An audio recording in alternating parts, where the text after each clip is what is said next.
I am writing this under an appreciable mental strain, since by tonight I shall be no more penniless, and at the end of my supply of the drug which alone makes life endurable. I can bear the torture no longer, and shall cast myself from this garret window into the squalid street below.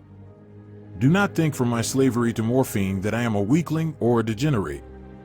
When you have read these hastily scrawled pages, you may guess, though never fully realize, why it is that I must have forgetfulness or death. It was in one of the most open and least frequented parts of the broad Pacific that the packet of which I was supercargo fell a victim to the German sea raider. The Great War was then at its very beginning, and the ocean forces of the Hun had not completely sunk to their later degradation, so that our vessel was made a legitimate prize, whilst we of her crew were treated with all the fairness and consideration due us as naval prisoners. So liberal, indeed, was the discipline of our captors, that 5 days after we were taken I managed to escape alone in a small boat with water and provisions for a good length of time. When I finally found myself adrift and free, I had but little idea of my surroundings. Never a competent navigator, I could only guess vaguely by the sun and stars that I was somewhat south of the equator. Of the longitude I knew nothing, and no island or coastline was in sight. The weather kept fair, and for uncounted days I drifted aimlessly beneath the scorching sun, waiting either for some passing ship or to be cast on the shores of some habitable land. But neither ship nor land appeared, and I began to despair in my solitude upon the heaving vastnesses of unbroken blue. The change happened whilst I slept. Its details I shall never know, for my slumber, though troubled and dream-infested, was continuous. When at last I awaked, it was to discover myself half sucked into a slimy expanse of hellish black mire which extended about me in monotonous undulations as far as I could see, and in which my boat lay grounded some distance away. Though one might well imagine that my first sensation would be of wonder at so prodigious and unexpected a transformation of scenery, I was in reality more horrified than astonished, for there was in the air and in the rotting soil a sinister quality which chilled me to the very core.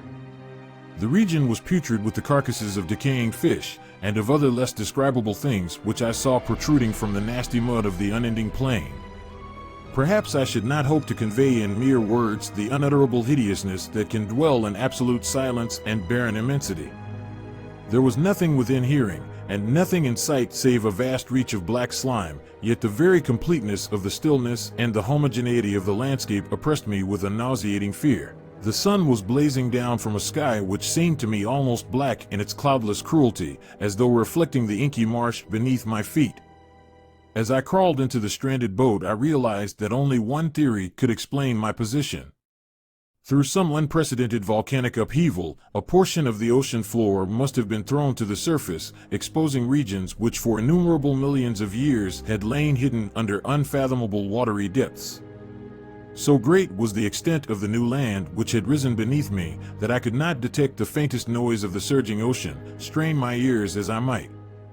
Nor were there any seafowl to prey upon the dead things. For several hours I sat thinking or brooding in the boat, which lay upon its side and afforded a slight shade as the sun moved across the heavens. As the day progressed, the ground lost some of its stickiness and seemed likely to dry sufficiently for traveling purposes in a short time. That night I slept but little, and the next day I made for myself a pack containing food and water, preparatory to an overland journey in search of the vanished sea and possible rescue. On the third morning I found the soil dry enough to walk upon with ease. The odor of the fish was maddening, but I was too much concerned with graver things to mind so slight an evil, and set out boldly for an unknown goal. All day I forged steadily westward, guided by a faraway hummock which rose higher than any other elevation on the rolling desert. That night I encamped, and on the following day still traveled toward the hummock, though that object seemed scarcely nearer than when I had first espied it. By the fourth evening I attained the base of the mound, which turned out to be much higher than it had appeared from a distance, an intervening valley setting it out in sharper relief from the general surface. Too weary to ascend, I slept in the shadow of the hill. I know not why my dreams were so wild that night, but ere the waning and fantastically gibbous moon had risen far above the eastern plain, I was awake in a cold perspiration, determined to sleep no more. Such visions as I had experienced were too much for me to endure again. And in the glow of the moon I saw how unwise I had been to travel by day.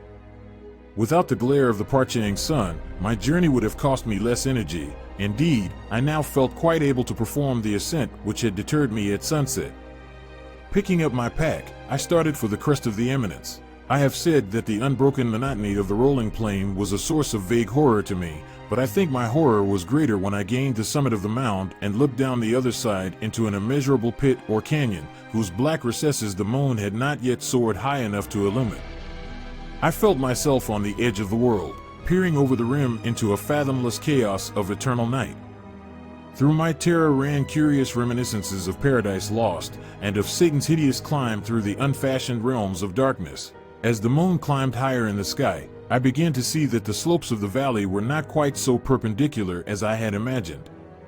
Ledges and outcroppings of rock afforded fairly easy footholds for a descent, whilst after a drop of a few hundred feet, the declivity became very gradual. Urged on by an impulse which I cannot definitely analyze, I scrambled with difficulty down the rocks and stood on the gentler slope beneath, gazing into the Stygian deeps where no light had yet penetrated. All at once my attention was captured by a vast and singular object on the opposite slope, which rose steeply about 100 yards ahead of me, an object that gleamed whitely in the newly bestowed rays of the ascending moon. That it was merely a gigantic piece of stone, I soon assured myself, but I was conscious of a distinct impression that its contour and position were not altogether the work of nature.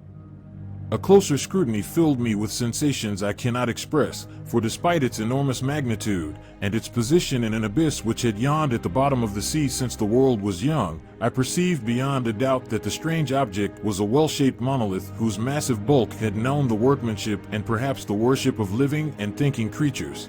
Dazed and frightened, yet not without a certain thrill of the scientist's or archaeologist's delight, I examined my surroundings more closely. The moon, now near the zenith, shone weirdly and vividly above the towering steeps that hemmed in the chasm, and revealed the fact that a far-flung body of water flowed at the bottom, winding out of sight in both directions, and almost lapping my feet as I stood on the slope. Across the chasm, the wavelets washed the base of the Cyclopean monolith, on whose surface I could now trace both inscriptions and crude sculptures. The writing was in a system of hieroglyphics unknown to me, and unlike anything I had ever seen in books, consisting for the most part of conventionalized aquatic symbols such as fishes, eels, octopi, crustaceans, mollusks, whales, and the like. Several characters obviously represented marine things which are unknown to the modern world, but whose decomposing forms I had observed on the ocean-risen plain. It was the pictorial carving, however, that did most to hold me spellbound. Plainly visible across the intervening water on account of their enormous size were an array of bas-reliefs whose subjects would have excited the envy of a Dor.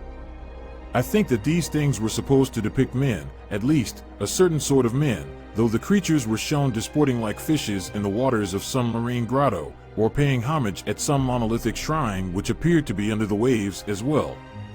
Of their faces and forms I dare not speak in detail, for the mere remembrance makes me grow faint. Grotesque beyond the imagination of a Poe or a Bulwer, they were damnably human in general outline despite webbed hands and feet, shockingly wide and flabby lips, glassy, bulging eyes, and other features less pleasant to recall. Curiously enough, they seemed to have been chiseled badly out of proportion with their scenic background, for one of the creatures was shown in the act of killing a whale represented as but little larger than himself.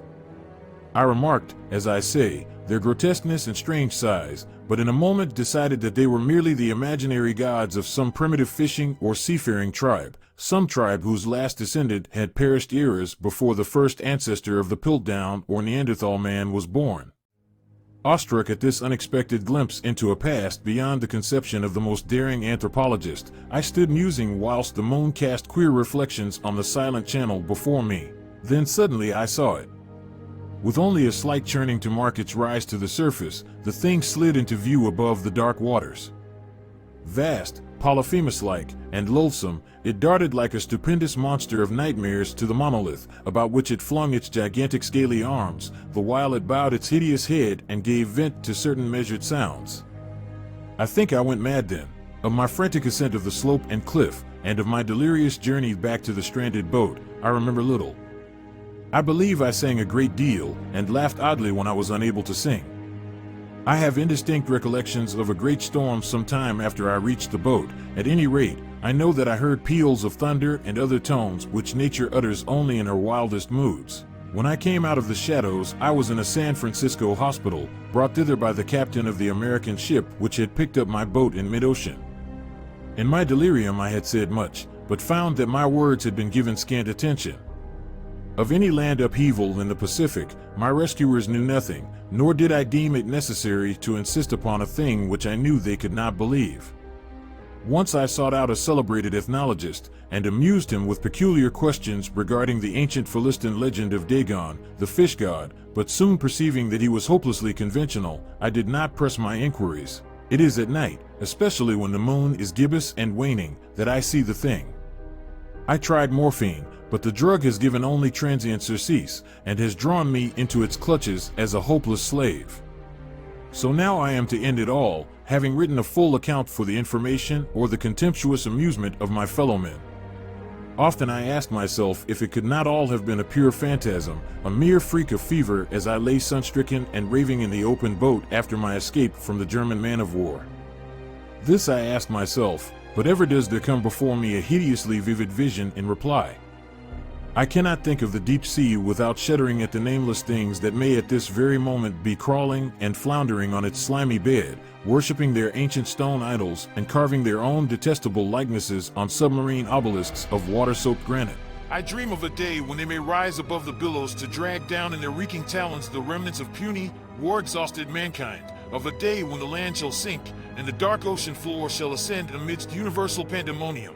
The end is near. I hear a noise at the door, as of some immense slippery body lumbering against it. It shall not find me. God, that hand! The window! The window!